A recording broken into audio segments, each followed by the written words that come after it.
Y con nosotros tenemos a María, que nos va a ayudar a comentar cómo empezamos todos estos procesos de proyecto de diseño de clínicas, ¿no, María?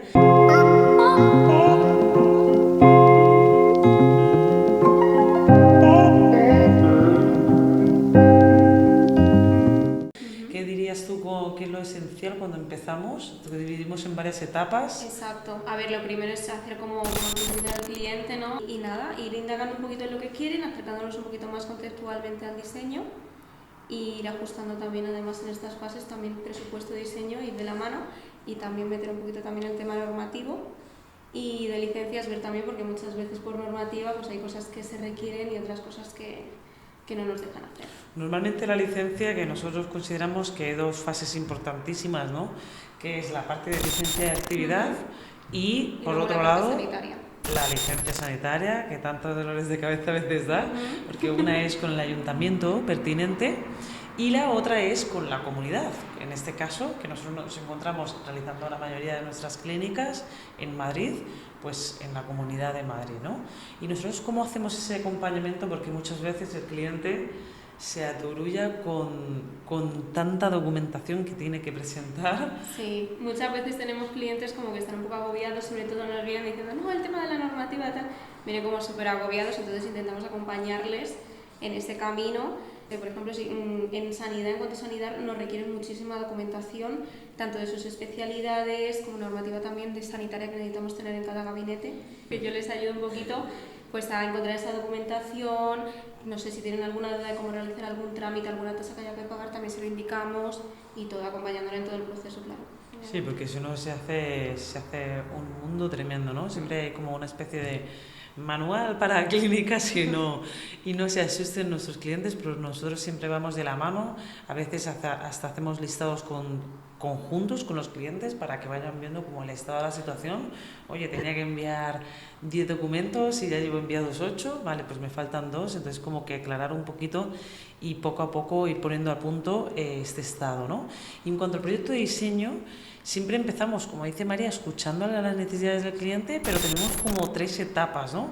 Porque para nosotros empezar a hacer, por ejemplo, el 3D, si no tenemos la planta clara, ¿no? Es como empezar a hacer castillos en el aire, ¿no? Exacto, siempre intentamos encajar la planta con el cliente para empezar a meternos ya en el diseño interior del 3D e ir enseñándoslo poquito a poco y vamos encajándonos según lo que el cliente quiere, le gusta o no le gusta. Obviamente no es un diseño que nosotros hagamos cerrado, también ellos tienen que formar parte del proceso.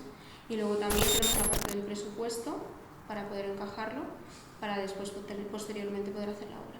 Sí, o sea, serían esas 3 etapas sobre todo, y destacar que en la fase de 3D pues es ya cuando el cliente pues como que lo ven en la realidad, ¿no?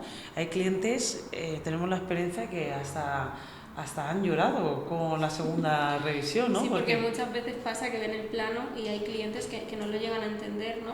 Entonces ya en cuanto les metes una imagen dicen, wow, esto va a ser mi clínica, qué fantasía. Y como hablábamos con el compañero Juan antes, muchas veces los clientes sanitarios de nuestra experiencia, ¿no? Han estado tiempo, meses, años soñando con esa clínica, tal vez desde que estudiaban la carrera, ¿no? O sea, imagínate, es como les digo yo a mi equipo aquí, el proyecto de su vida, ¿no? Entonces tenemos que tratarlo como tal y por indagar un poco con el 3D, ¿no? Porque cuando enseñamos el 3D hay varias partes del diseño de las clínicas que son esenciales, ¿no? Para nosotros, una de ellas es la recepción, que muchas veces decimos, oye, la recepción tiene que ser el espacio como de mayor empaque, ¿no? O sea, claro, sobre todo porque tú desde fuera lo que normalmente ves es la recepción, entonces tiene que ser súper llamativa, dentro de que luego ya en cuanto a los gabinetes te metas a temas más técnicos y normativos, pero la recepción tiene que ser muy llamativa. Y sí, siempre intentamos preguntar, oye, ¿cuánto aforo en la recepción? Porque es esencial, oye, aparte de que quede llamativa, que no esté sobredimensionada, Sí, porque exacto. los espacios aquí en Madrid son muy reduciditos, pero también porque no hay nada que quede peor a nivel comercial que siempre parezca que está vacía, ¿no? Entonces, si tú más o menos esperas que vas a tener 2 3 personas, como mucho, no recomendamos una recepción más allá de 5 o 6 puestos. Exacto. Para que no se vea vacía, ¿no?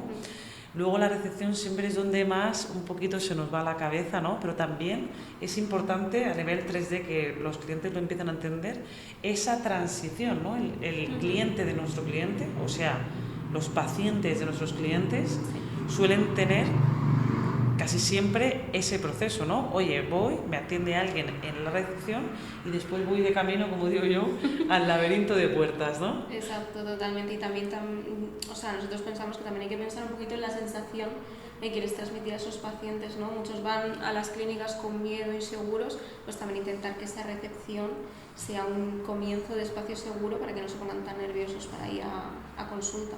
Sí, es importante la privacidad que intentamos medir y tamizar y también diferenciar. Hay clínicas, así como hemos dicho que el paciente tiene que sentirse de una manera u otra, hay clínicas que nos vienen nuestros clientes que tienen un personal de recepción sí o sí, pues ese espacio donde va a estar trabajando alguien todo el día tiene que ser cómodo, además de estético, siempre tiene que ser cómodo, ¿no? Pero no es lo mismo en las clínicas en la que no va a estar una persona anclada sí o sí. A veces que pues va a ser más transitorio, que vengo y voy. Y hay que basarse también mucho en la funcionalidad del espacio, no sé, lo que sea bonito, que sea funcional, que te sirva lo que tú estás comentando, ¿no? Si en recepción solamente va a haber una persona o no va a haber nadie, pues quizá en vez de un mostrador muchísimo más operativo, pues uno más escultórico, si no va a haber nadie. Pues también que sean espacios funcionales. Sí, es esencial. También, ¿cómo se va a sentir el paciente? Pues bueno, en algunas clínicas dentales hemos tenido el proyecto de trabajar los techos, ¿no? Para que el paciente cuando esté tumbado se sienta más agradable.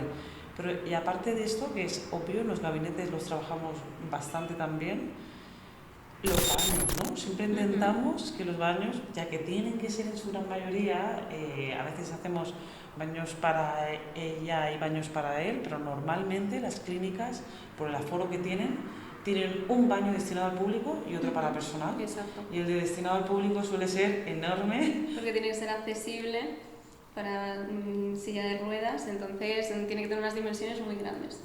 Entonces siempre como intentamos que, aunque tengas que poner, ¿no?, las barritas en el inodoro y todo, que sea bastante bonito el baño, ¿no?, y estético al final, que no sea pues al final una caja enorme cuadrada, que se vea todo como... Sí, y intentamos también en aquellas clínicas que se ha cuidado mucho el colorama, hemos tenido baños accesibles para clínicas de todo tipo, como podéis ver en las imágenes, desde con inodoros negros a otros que parezcan un coral en un espacio por debajo del mar, otros que parecen... Dar un poquito de punch al baño también, al final no es que el paciente vaya a hacer una foto, o sea, no es tanto como que con el objetivo de que sea instagramable, pero sí como un espacio donde el cliente pueda volver a recordar la marca, ¿no? O sea, como ese empaque trasladar el concepto no solo a recepción y gabinete, sino también al baño, ¿no? También a esas zonas que no son tan, no sé, que no se suele ir tanto. Sí, sí. Y con eso, por así decirlo, haríamos toda la parte de, como digo yo, toma y daca con nuestros clientes de, oye, ¿te parece así? ¿No? Pero siempre como que en varias fases. Y cuando llegamos al presupuesto, ¿qué hacemos? Oye, hay que quitar alguna cosa, volvemos un poco al 3D, claro, vamos para adelante. ¿Y cómo cerraríamos esta parte de diseño, María? Bueno, pues cuando ya tengamos todo propuesta de los 3Ds y todo validado, incluso el presupuesto, lo que realizaríamos sería un poco los planos técnicos también para realizar toda la fase de licencia, que también le intentamos llevar un poquito a la vez, y ya pasaríamos después a la obra, cuando ya esté todo realizado. Cuando esté confirmado, por supuesto, las planimetrías y confirmado el presupuesto, pasaríamos al contrato de obra y con eso nos pondríamos literal manos a la obra.